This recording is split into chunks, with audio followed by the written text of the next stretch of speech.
All right, I found a couple of things before we get into I'm sorry, I've touched the microphone there. Before we get into a couple of letters from the Cult of Cornette members, I've been pulling all this stuff out. We're going to have another TNA update here shortly. The paperwork and everything we've been agent reports, things we've been talking about the last few weeks, and I've also been trying to go through some old pictures, programs, and things for another project I'm working on. It's going to be fun for all the kids. And I found three things real quick that I thought you would get a kick out of. My membership cards, Brian, to fan clubs. Oh, cool. Of wrestlers from the early 70s. Oh, very cool. At least as of this card expires March 1975. So I assume I got it in March 74. So I was 12. From the worldwide Bruno Sammartino fan club. Georgianne? No. Mike Modugno? No. Oh. I always thought it was Modugno. You think he was? I guess that doesn't sound very Italian, Modugno, does it? Well, see, I didn't know about Italian when I was fucking. Don't laugh at me. When you now, were fucking, you didn't know about it, but now you know. When I was 12, I'm saying I didn't know Italian when I was 12. No, this was the old vice president under Mike Modugno that took over for him, Larry Pilarski. The new headquarters in Pittsburgh, Pennsylvania. I'm certified as a member in good standing, the Bruno fan club there. And also, I'll have you know, I was a member. This certifies the above as a member of good standing. So I was standing all over the place. The Fabulous Kangaroos and manager Sir Clements fan club. The president of same, Wanda Melton, who had lovely handwriting. Where was that? I have no fucking idea.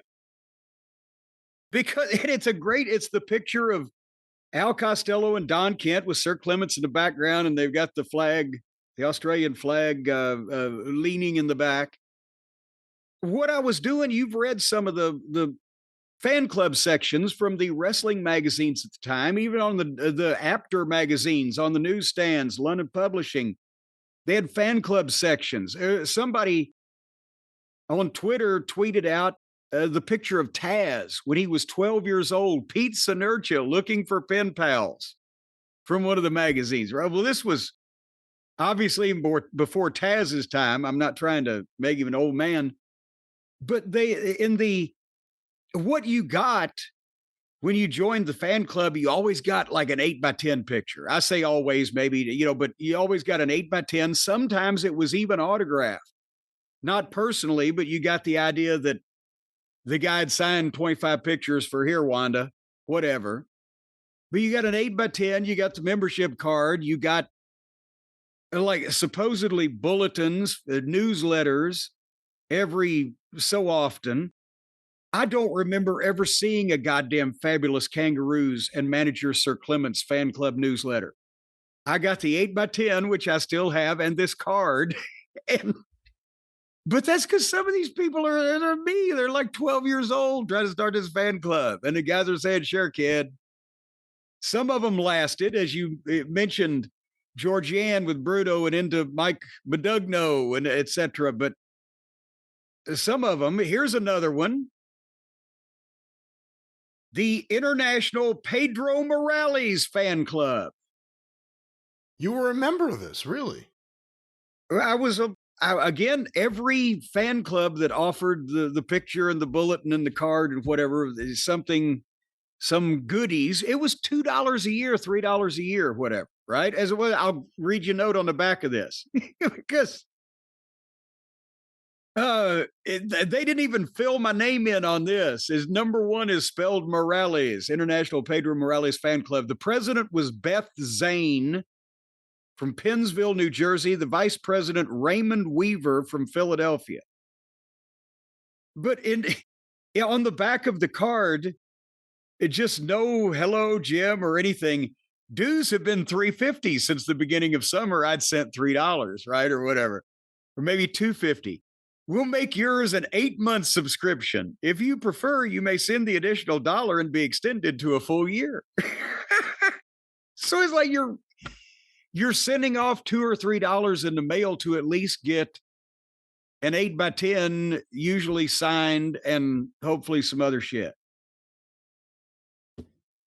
And sometimes you got bulletins out the yin yang, and sometimes you never heard from these people again. But the names that we all know were legitimate and persevered and lasted through the years. I collect fabulous kangaroo boomerangs. The yellow one on card stock or whatever. Yeah, I don't know, but yellow. I think it was supposed to be white, whitish. Well, no, actually, no. I'm not meaning like it's yellowed with age. No, I think there was a number of them, but I have one that is on yellow.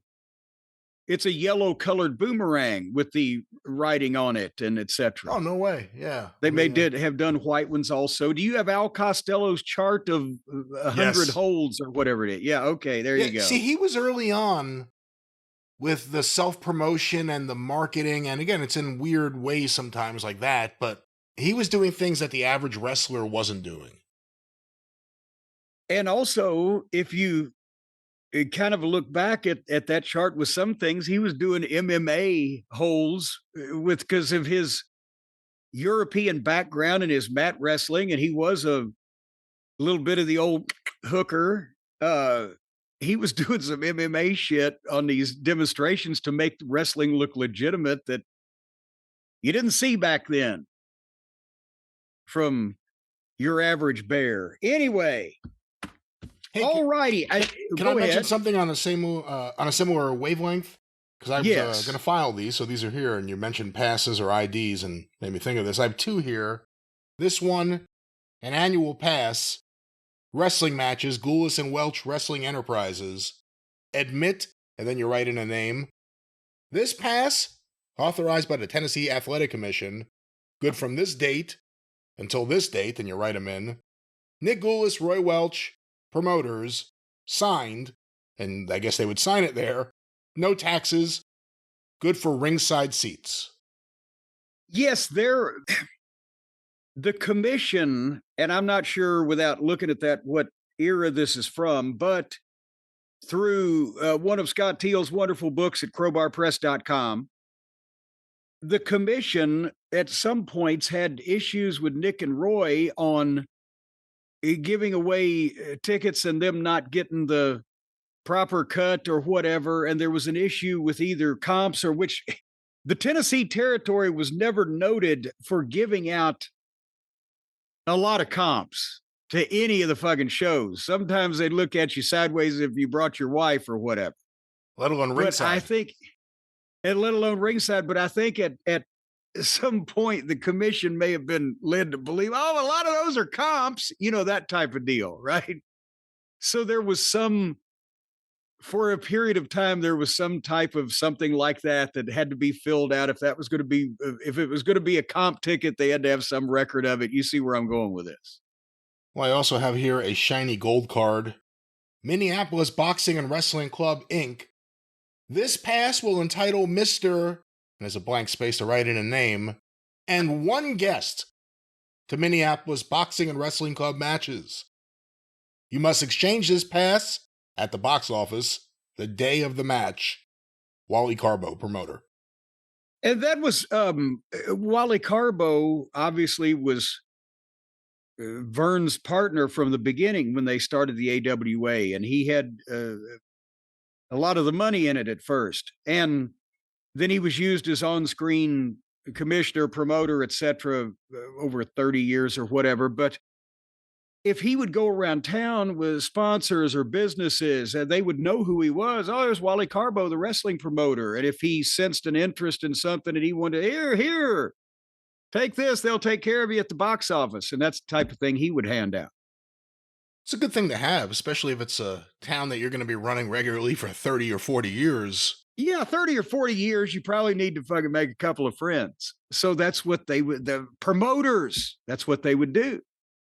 I like that you're still going through your files. I think the listeners are really digging this stuff. Yeah, they're digging. I feel like I need a shovel. And so that's the problem is between moving a number of times 20 and 30 years ago and looking for shit for a specific project where I'm setting other stuff aside and I don't have time to put it back in a proper order. I've shuffled the deck a lot over the last 40 years. So you're getting shit in the order you get it in. As Mama Cornette used to say, it won't be as long as it's been. We'll come up with some other stuff.